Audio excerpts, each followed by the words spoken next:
Stell dir vor, jemand bricht innerlich fast zusammen. Du siehst es, du bietest Hilfe an. Ganz ruhig, ganz freundlich. Und Gen X sagt, nein, passt schon. Mit einem Lächeln, das mehr wie eine Tür klingt, die zufällt. Und das Verrückte ist, je mehr du drängst, desto weniger bekommst du Zugang. Nicht, weil Gen X dich nicht mag, sondern weil Hilfe für viele von ihnen nicht nach Wärme klingt, sondern nach Gefahr. Heute klären wir, warum Generation X keine Hilfe annimmt und warum das oft nichts mit Stolz zu tun hat, sondern mit einem Schutzsystem, das früher überlebenswichtig war. Und am Ende verstehst du 3 Dinge. Erstens, den unsichtbaren Preis, den Gen X früher zahlen musste, wenn sie Hilfe brauchte. Zweitens, warum ich helfe dir bei Gen X oft leichter ist als hilf mir. Und drittens, den einen Satz, der bei Gen X mehr öffnet als 100 gut gemeinte Ratschläge. Warte kurz, gleich wird's unangenehm ehrlich.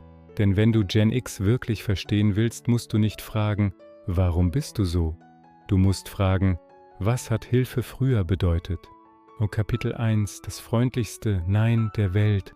Gen X sagt selten laut Nein. Sie sagen nur alles gut. Ich krieg das hin. Mach dir keine Umstände. Und du merkst, das klingt höflich, aber es ist ein Schloss. Kennst du das? Du bietest Hilfe an und bekommst als Antwort einen Witz. Oder einen Themawechsel. Oder einen praktischen Miniplan. Und du bleibst zurück mit dem Gefühl, ich komme nicht ran. Hier kommt die erste Überraschung. Gen X lehnt Hilfe oft nicht ab, weil sie keine Nähe will. Gen X lehnt Hilfe ab, weil Hilfe in ihrem Kopf häufig eine Rechnung ist. Und jetzt eine Frage an dich. Hast du schon mal geholfen? Und später kam ein Satz wie, nach allem, was ich für dich getan habe. Gen X hat diese Sätze nicht vergessen. Nicht im Kopf, im Körper. Und damit öffne ich die erste große Schleife. Warum Gen X Hilfe oft erst dann annimmt, wenn es schon zu spät ist. Das erklären wir gleich. Und du wirst es in Beziehungen sofort erkennen. Zweite Schleife. Warum Gen X dir eher Geld geben würde als ihre Angst? Ja, Geld ist manchmal leichter als Gefühle. Gleich verstehst du warum. Dritte Schleife. Die eine falsche Strategie, die fast alle benutzen und die Gen X innerlich noch härter macht. Die lösen wir später auf. Aber bevor wir dahin kommen, müssen wir einen Blick auf das werfen, was Gen X Hilfe nennt. Denn bei ihnen ist das Wort anders geladen. Kapitel 2. Hilfe ist ein Vertrag und Gen X misstraut Verträgen. Für viele Menschen ist Hilfe eine Geste. Für Gen X ist Hilfe oft ein Vertrag, ein unausgesprochener. So nach dem Motto, wenn du mir hilfst, schuldest du mir etwas. Oder, wenn du mir hilfst, darfst du später über mich urteilen. Und jetzt kommt der Punkt, den die meisten übersehen. Gen X hat in vielen Fällen nicht gelernt, Hilfe als etwas Sicheres zu erleben, sondern als etwas, das Bedingungen hat. Stell dir eine Kindheit vor, in der du oft funktionieren musstest. Nicht dramatisch, nicht unbedingt gewalttätig, einfach wenig Geländer. Du kommst nach Hause, Schlüssel um den Hals, du machst dir Essen, du löst Probleme. Und wenn du sagst, ich kann nicht mehr, kommt vielleicht, reiß dich zusammen oder wir haben auch Stress. Dann lernt dein Nervensystem nicht, Hilfe beruhigt mich. Es lernt, Hilfe gibt es nur, wenn ich sie verdiene oder wenn ich so leise bin, dass niemand genervt ist. Und hier beginnt das Problem. Wenn du Hilfe nur als Ausnahme kennst, fühlt sich Hilfe später wie Kontrollverlust an. Warte kurz. Gleich erzähle ich dir eine Szene, die du nie wieder vergisst. Und danach wirst du Gen X mit anderen Augen sehen. Darin steckt ein Detail, das fast alle falsch interpretieren. Kapitel 3. Der 3-Minuten-Rettungsanker. Die Szene mit der Tüte. Wir nehmen eine Figur, die viele kennen könnten. Nennen wir sie Claudia. 52, Gen X. Claudia ist die, die immer funktioniert. Im Job, in der Familie. Sie organisiert. Sie löst. Sie trägt. Ohne große Worte. Eines Abends ruft ihre Freundin Mira an. 35. Warm. Direkt. Mira merkt, dass Claudia anders klingt. Leiser, kürzer. Mira sagt, ich komme vorbei. Ich bringe was zu essen. Du musst nichts machen. Claudia sagt sofort, nein, nein, wirklich nicht nötig. Mira lacht. Ich bin in 10 Minuten da. 10 Minuten später klingelt Mira. Claudia öffnet die Tür. Geschniegelt, lächeln, Wohnung aufgeräumt, Licht an. Und Mira sieht im Flur eine Tüte, in der Tüte Medikamente und Taschentücher und ein zerknüllter Zettel. Mira sagt, was ist los? Claudia sagt, nichts, Erkältung. Mira, Claudia, ich sehe doch. Und da passiert es. Claudia wird nicht wütend, sie wird kalt, nicht böse, nur geschlossen. Sie sagt, und du musst nicht bleiben. Miras, ich will doch nur helfen. Claudia, dann hilf, indem du gehst. Bäm. Und hier ist das Detail. Claudia fühlt sich in diesem Moment nicht geliebt. Sie fühlt sich ertappt. Für Gen X ist Hilfe manchmal wie ein Scheinwerfer. Und Scheinwerfer bedeuten, jemand sieht, dass du es nicht schaffst. Und gleich zeige ich dir den Punkt, an dem es kippt. Warum genau dieses Ich komme vorbei bei Gen X nicht nach Unterstützung klingt, sondern nach Kontrolle. Denn Mira denkt, ich mache es leicht. Claudia spürt, ich verliere mein Gesicht. Wenn du das einmal verstanden hast, verstehst du 80% der Dynamik. Kapitel 4: Die unsichtbare Scham, der wahre Grund. Viele glauben, Gen X ist stolz, hart, unnahbar, aber das ist zu simpel. Hier kommt die Wahrheit. Gen X hat oft nicht gelernt, Hilfe zu brauchen, ohne sich zu schämen. Scham ist nicht, ich habe etwas Falsches getan. Scham ist, ich bin falsch. Und wenn du in deiner Kindheit oft das Gefühl hattest, dass deine Bedürfnisse zu viel sind, dann wird Hilfe später gefährlich. Weil Hilfe bedeutet, ich zeige, dass ich Bedürfnisse habe. Und Bedürfnisse waren früher Risiko. Kurze Frage. Hast du schon mal erlebt, dass jemand sofort abblockt, wenn du Wie geht's dir wirklich? Fragst? Nicht, weil er dich nicht mag, sondern weil er innerlich denkt, wenn ich ehrlich bin, falle ich auseinander. Gen X hat oft einen Satz im Kopf, ohne ihn zu sagen, wenn ich Hilfe brauche, bin ich schwach. Und Schwäche bedeutete früher, du bist allein oder du wirst bewertet. Und jetzt schließe ich eine kleine Schleife. Warum Gen X dir eher Geld geben würde als ihre Angst? Weil Geld kontrollierbar ist. Gefühle sind es nicht. Geld kann man geben, ohne sich zu öffnen. Angst zu zeigen ist ein offenes Fenster. Und jetzt eskalieren wir. Was passiert, wenn du jahrelang keine Hilfe annimmst? Du wirst nicht stärker. Du wirst enger. Und irgendwann kommt der Punkt, an dem Gen X plötzlich explodiert oder verschwindet. Und alle sagen, das kam aus dem Nichts. Nein, es kam aus dem Schweigen. Aber jetzt kommt der Midpoint-Twist. Denn bis hier klingt es so, als wäre Hilfe für Gen X immer schlecht. Und das stimmt nicht. Kapitel 5: Midpoint-Twist. Gen X nimmt Hilfe an, aber nur eine bestimmte Art. Hier ist der Twist.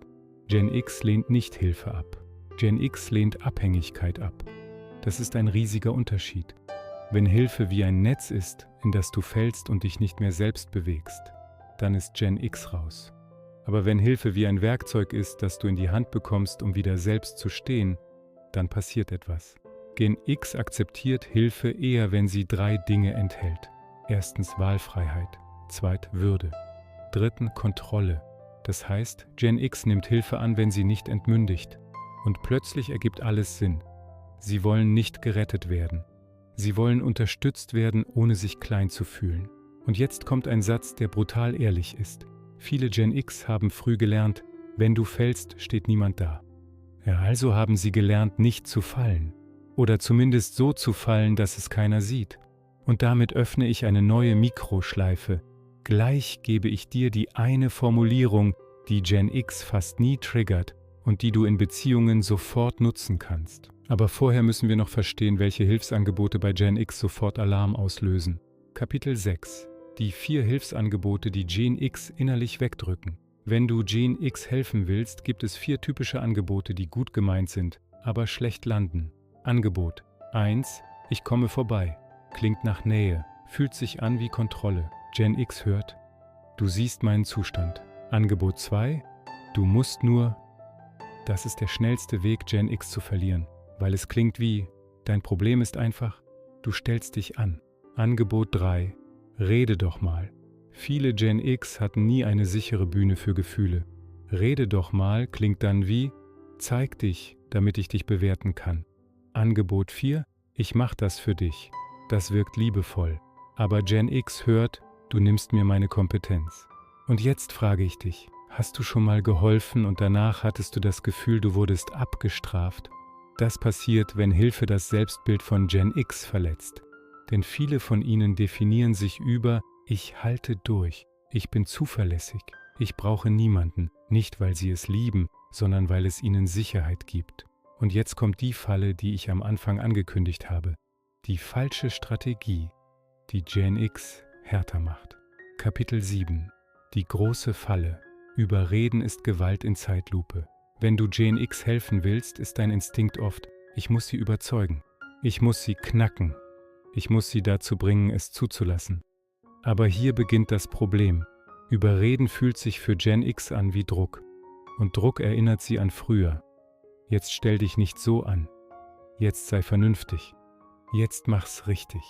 Das Gehirn von Gen X ist bei Druck nicht offen. Es wird strategisch. Es sucht einen Ausweg. Deshalb passiert das Paradox. Je mehr du drängst, desto mehr wird Gen X still oder sarkastisch oder plötzlich beschäftigt. Und jetzt ein Pattern Interrupt. Stell dir vor, du bist auf einem Stuhl und jemand schiebt dich, auch wenn du eigentlich sitzen willst.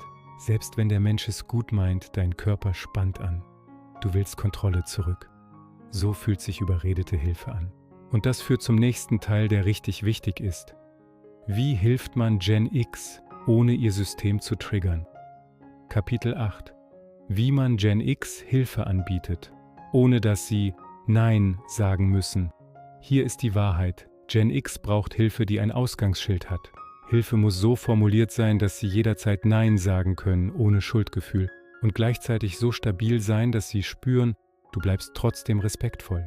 Das bedeutet nicht, ich mache das für dich, sondern, wenn du willst, kann ich dir 2 Optionen geben.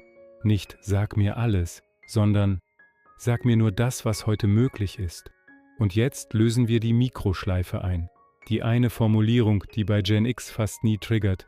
Willst du Hilfe? Oder willst du nur, dass ich kurz da bin, ohne etwas zu lösen? Dieser Satz ist Gold, weil er Kontrolle gibt, weil er Wahlfreiheit gibt und weil er Respekt zeigt. Gen X kann dann sagen, nur kurz da sein. Und plötzlich passiert Nähe, ohne dass sie sich entblößen. Und jetzt eskalieren wir noch einmal. Warum ist das so wichtig? Weil Menschen, die nie Hilfe annehmen, oft irgendwann nur 2 Modi kennen. Alles allein oder totaler Zusammenbruch. Und in Beziehungen führt das zu einem kalten Krieg. Der eine bittet nie, der andere fühlt sich nie gebraucht. Und beide fühlen sich allein. Aber es gibt einen Weg daraus. Und dafür brauchst du 3 Sätze. Genau wie in Folge 1. Sätze, die nicht drücken, sondern öffnen. Kapitel 9. 3 Sätze, die Gen X Hilfe annehmen lassen, ohne sich klein zu fühlen. Hier sind sie. Kurz, praktisch, direkt. Satz 1. Du musst nichts erklären. Ich biete es nur an. Warum das wirkt. Kein Gericht, keine Bewertung, nur Angebot. Satz 2. Willst du, dass ich zuhöre oder dass ich mitdenke? Warum das wirkt. Du gibst Kontrolle über die Art der Hilfe. Satz 3. Ich mache nicht für dich, ich mache es mit dir. Warum das wirkt. Gen X bleibt kompetent, nicht entmündigt. Und jetzt die wichtigste Regel, sag das nicht, um etwas zu bekommen. Sag es, weil du es meinst. Gen X spürt Manipulation schneller, als du denkst, weil sie früh gelernt haben, zwischen Worten und Absichten zu unterscheiden. Und jetzt schließen wir die offenen Schleifen. Schleife 1. Warum Gen X Hilfe oft erst dann annimmt, wenn es zu spät ist. Weil sie Hilfe lange als Scham plus Abhängigkeit erleben. Erst wenn die Kräfte leer sind, bleibt keine Wahl. Schleife 2. Warum Gen X lieber gibt als nimmt. Weil geben Kontrolle bedeutet, nehmen bedeutet Risiko. Schleife 3. Die falsche Strategie. Überreden, Druck. Ich weiß, was gut für dich ist. Das macht Gen X nicht weich. Es macht sie dicht. Kapitel 10. Das Ende fühlt sich still an. Und genau das ist der Punkt. Wenn du Gen X heute ansiehst, siehst du oft Stärke. Aber unter dieser Stärke sitzt manchmal ein Kind, das früh gelernt hat, wenn du Hilfe brauchst, musst du sie dir verdienen. Wenn du fällst, steht niemand da. Wenn du Gefühle zeigst, wirst du angreifbar. Und wenn du das einmal erkennst, wirst du anders helfen. Nicht mit Druck, sondern mit Respekt. Du wirst nicht versuchen, sie zu retten. Du wirst ihnen eine Hand hinhalten, ohne sie zu ziehen, und das ist echte Hilfe. Wenn du jetzt denkst, okay, aber warum ist Gen X emotional so verschlossen? Genau darum geht Folge 3. Denn bei Gen X ist Emotion oft nicht weg. Sie ist nur hinter Kontrolle versteckt. Vielleicht sehen wir uns nie wieder. Abonnier den Kanal, damit du uns nicht verlierst.